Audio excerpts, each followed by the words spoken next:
और अब बात कर लेते हैं विश्व कप 2023 की। जी हाँ, जो भारत में खेला जा रहा है, 10 टीमें भारत में हैं। एक हफ्ता इसको हो चुका है, अगला हफ्ता शुरू होने वाला है। बड़ी खबर से शुरुआत कर रहे हैं। धर्मशाला में हिमाचल प्रदेश में विश्व कप का 7वां मैच आज खेला जाने वाला है।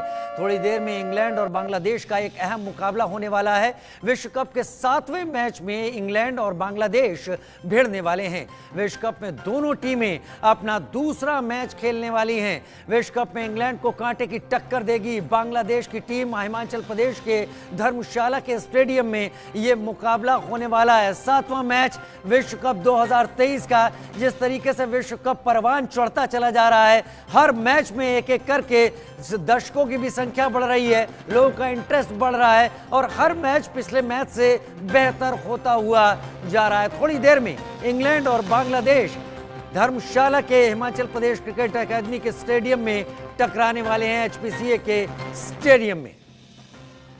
ग्राफिक्स के जरिए तमाम जानकारियां जानिए कब कब कौन विश्व कप विजेता रहा है और भारत इस बार तीसरी बार विश्व कप विजेता बनने की सोच के साथ मैदान पर उतर रहा है और लगातार मैच चल रहे हैं।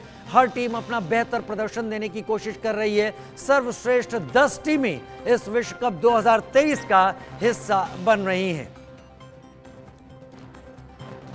सुनील यश कालरा जी हमारे साथ इस वक्त तमाम जानकारी के साथ मौजूद हैं। सुनील जी, आंकड़ों के बाजीगर अगर आपको मैं कहूं तो कम नहीं होगा, क्योंकि इस विश्व कप से जुड़े हुए तमाम ऐसी चीजें जो वाकई असर करती है, बताती हैं कि कोई टीम किसी टीम से बेहतर क्यों है, खिलाड़ी क्यों बेहतर है और सबसे बड़ी बात मैदान पर क्या होने वाला है। तो आज 7वें मैच में क्या तस्वीर देख रहे हैं आप? देखिए, अगर आप धर्मशाला का मैच देखें, उसके अंदर जो एवरेज स्कोर है वो अराउंड 200-210-20 के बीच में होता है। हाईएस्ट स्कोर वहाँ पे अपनी उसमें 330 रह चुका है। तो अगर स्पिनर्स और पेसर्स को देखोगे, आपको स्विंग और सीम भी मिलेगी वहाँ पे, जिसके लिए इंग्लैंड वाले जाने जाते हैं। वो कंडीशंस ऐसी है, थोड़ी सी नमी भी मिलेगी हवा में, तो बॉल काफ़ी उसमें हिलता है। जब बॉल हिलता है तो बैट्समैन को परेशानी होती है, और स्पेशली जब इंडियन सब कॉन्टिनेंट के बैटर्स खेलते हैं, वो पेस को तो खेल लेंगे, स्पिन को खेल लेंगे, बट जब स्विंग होती है और पिच पे पड़ के बॉल अपना डायरेक्शन रुख बदलती है, तब डिफरेंट होता है उनके लिए। और आज के मैच में भी कुछ ऐसे ही होगा, लो स्कोरिंग होगा और कांटे की टक्कर तो ज़रूर होगी, क्योंकि हमारे यहाँ की इंडियन सब कॉन्टिनेंट की टीम, चाहे आपकी श्रीलंका हो, बांग्लादेश हो, ये छोड़ती नहीं है फॉरेन की टीम को।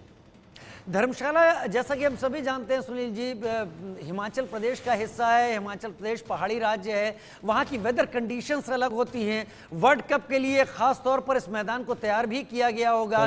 क्या वहाँ की कंडीशंस कुछ बेहतर, कुछ अलग निकाल सकती हैं इस खेल के दौरान? अलग और बेहतर यही है, बेहतर उसका मेरे ख्याल से दुनिया में इससे खूबसूरत कोई क्रिकेट स्टेडियम नहीं है जिस तरह से उसकी बैकग्राउंड है। हाँ, साउथ अफ्रीका का पाल है, बट उसके अंदर इतना डेवलप्ड इंफ्रास्ट्रक्चर नहीं है। अब आ जाते हैं पिच के ऊपर। पिच को इतना अच्छा बनाया, देखिए हर पिच की एक अलग अलग तासीर होती है।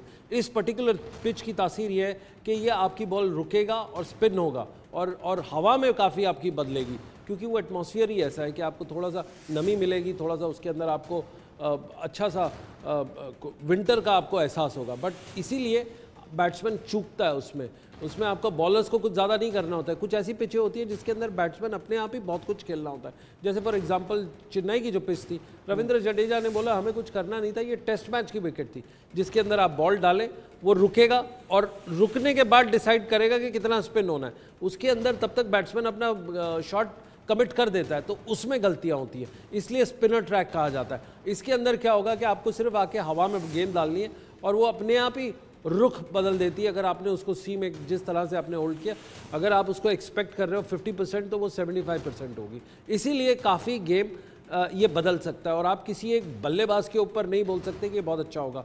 अगर आप आंकड़े की बात करें, पहले से 10 ओवर में इसमें ट्रेडिशनली हुआ है कि 2 या 3 विकेटें गिरी हैं, क्योंकि विकेटों का जाना इसका मतलब है आपकी एवरेज कम होना और आपकी स्कोरिंग वो भी स्टॉप करता है इसको। तो हाँ, शुरू के 10 ओवर मुश्किल होंगे, 11 से 40 ओवर में आप कंसोलिडेट करते हैं। इसका मतलब है जो पेसर्स होते हैं वो बहुत ही डेंजरस बॉलर हो जाते हैं, तो उनको नेगोशिएट करना मतलब उनको ब्लॉक करके खेलना। उसमें हर बार ये नहीं होती है T20 के जैसे कि बॉल आए और आप उसको इनर सर्कल से उठा के आप बाहर चौके छक्के के लिए करें, ऐसा बिल्कुल नहीं होगा। इसमें आप बहुत सारे सिंगल डबल रन्स देखेंगे, बहुत सारी स्विंग देखेंगे और हाँ, बहुत सारी आप क्लोज क्लैशेस देखेंगे। अगर आप टेबल स्टैंडिंग पे देखें, उसके अंदर इंग्लैंड सबसे लास्ट पे। आपको ये याद रखना होगा कि इंग्लैंड ने अपनी इस इनिंग में बहुत तकड़ी हार हारी थी न्यूजीलैंड से।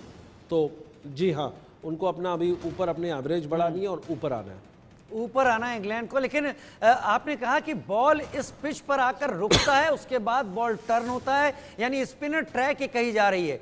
इंग्लैंड और बांग्लादेश का मुकाबला है। सब कॉन्टिनेंट की टीमें कहा जाता है कि बहुत बेहतर खेलती हैं स्पिन को और स्पिन के साथ बहुत बेहतर कमाल दिखाती हैं। तो आपको बांग्लादेश से ज्यादा उम्मीदें लगती हैं इसमें?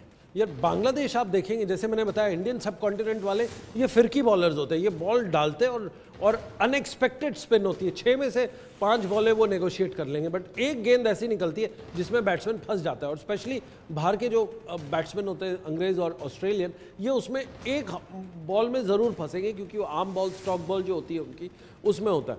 तो स्पिनर्स बहुत लंबी टर्न लेंगे और जो स्टॉक बॉल है उनकी, उसमें ये काफ़ी इनको तकलीफ होगी। और यही ट्रेंड रहेगा अगर बांग्लादेश बॉलिंग करे। एज फार एज इंग्लैंड की बात, उनको सिर्फ कुछ नहीं करना है, अपने रनअप से आना है और बॉल सीधी करनी है। वो अपने आप हवा में जितनी स्विंग होगी वो कुछ ज़्यादा हो जाएगी। तो बस यही होगा आज का मैच। बड़ा इंटरेस्टिंग होगा, ईस्ट और वेस्ट का मुकाबला। ईस्ट और वेस्ट का मुकाबला बहुत बेहतर आपने रखा है यहाँ पर, ईस्ट और वेस्ट का मुकाबला। लेकिन ये टूर्नामेंट इसलिए नहीं है कि मुकाबला खेल भावना से खेला जाए और उसके साथ साथ जीत की भावना से भी खेला जाए। तो इंग्लैंड भी जरूर ये कोशिश कर रही होगी। जो चीजें आपने बताई हैं, शायद इंग्लैंड के थिंक टैंक को भी ये बातें मालूम होगी। कैसे जवाब देंगे वो? एब्सोल्युटली। इंग्लैंड की एक बहुत बड़ी खामी ये रही है कि वो 7 T20 ODIs खेलें, 100 टूर्नामेंट जो उनका होता है वो खेलें।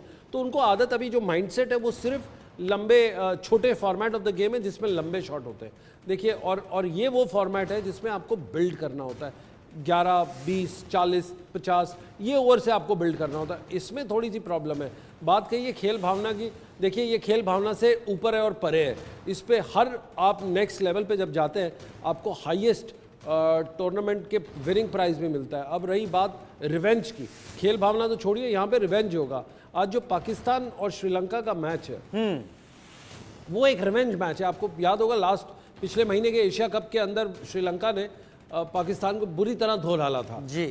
अब उसी का रिवेंज लेने आई है पाकिस्तान की ये भी पता है कि उनकी टीम थोड़ी कम है, कमज़ोर है, क्योंकि उनके पास फास्ट बॉलर नहीं है। But at the same time वो होगा टक्कर और कांटे का मुकाबला, क्योंकि उनके पास spin versus spin, pace versus pace और फील्डिंग वर्सेस फील्डिंग। हालांकि पाकिस्तान के पास एक बाबर आजम है, तो श्रीलंका के पास दशुन उनका बंदा है जो कप्तान है, जो बहुत ही लंबी और अनएक्सपेक्टेड छक्के मारता है।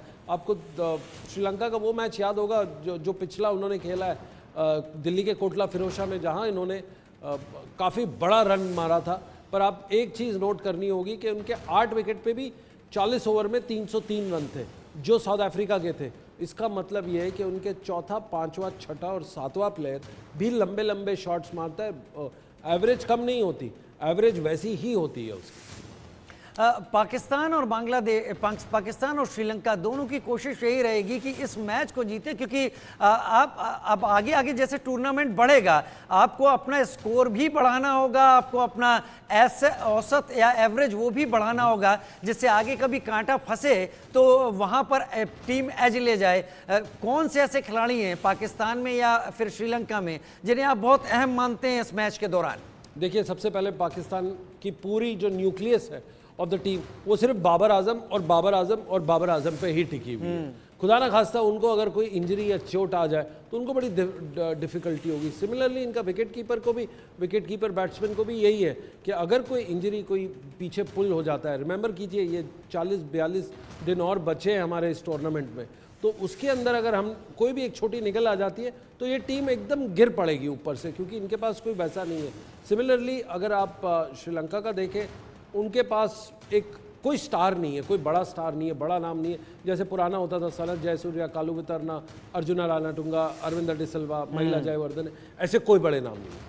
यही इस चीज़ की खासियत है कि उनके पास नाम बड़े नहीं है, बट धमाका सबसे बड़ा है, क्योंकि हर प्लेयर आके अपना रोल बाकायदा बहुत अच्छे तरीके से जानता है। उसको पता है कि कैसे खेलना है, किस तरह पे अटकाना है और किस तरह पे गेम फंसेगी।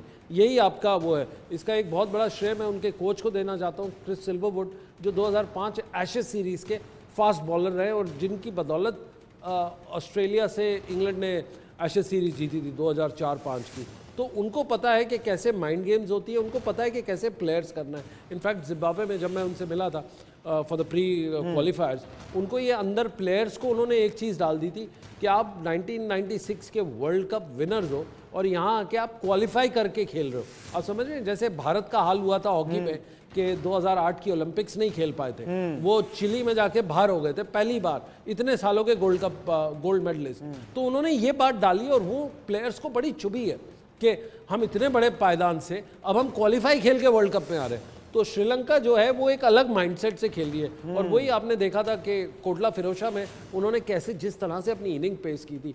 ये मॉडर्न डे क्रिकेट का आगाज है, मॉडर्न डे क्रिकेट का आगाज है। और दोनों ही एशियन टीमें हैं, दोनों ही समझती हैं कि दूसरी टीम की जो स्ट्रेटेजी है वो किस तरीके से बदल सकती है। सब कॉन्टिनेंट की टीमें हैं, एज किसके पास आप देखते हैं इस सब में, क्योंकि श्रीलंका उस जज्बे के साथ होगी कि उसने पाकिस्तान को पीट रखा है, उसी टीम को जो उसके सामने इस वक्त खेलने आ रही है। करेक्ट, श्रीलंका उस तरीके से होगी। Pakistan on the other hand एक मैच जीत के आई है नीदरलैंड्स के खिलाफ, तो उसका माइंडसेट एकदम थोड़ा रिलैक्स्ड होगा, उसमें ज़्यादा स्कटल नहीं होगा। हाँ, मैच से पहले उनको बड़ी तकलीफ थी, टूर्नामेंट जब स्टार्ट हुआ उससे पहले उनको थोड़ा सा ये था कि हम कैसे खेलें, क्योंकि सिलेक्शन को लेके प्रॉब्लम थी, बट अब नहीं है। अगर आज देखेंगे, आज पूरी गेम आप देखेंगे बाबर आजम के अराउंड रिवॉल्व होगी, और श्रीलंका जो अटैक करेगी, जो स्लेजिंग करेगी, वो देखने के लिए होगा कि जिस तरह से जिंगोइज्म होगा, जिस तरह से, क्योंकि अब स्टेक्स बहुत हाई हो गए। हम आ रहे हैं दूसरे हफ्ते में जहाँ पे हर टीम अपना दूसरा मैच खेल रही है, तो वो ज़्यादा सीरियस हो जाता है। अब बहुत कुछ पीछे छूट चुका है, क्योंकि आगे बढ़ना है तो नंबर पॉइंट्स अपनी टैली बढ़ानी होगी, और उसमें फिर करो या मरो की ही स्थिति पैदा होने वाली है। सुनील यशकारला, मेरे साथ जुड़ने के लिए आपका बहुत बहुत शुक्रिया। जो डिटेल्ड एनालिसिस आपने दिया उससे समझ में आया कि आज के आंकड़े, आज के गेम कितने टक्कर के हैं और कितने कांटे के हैं।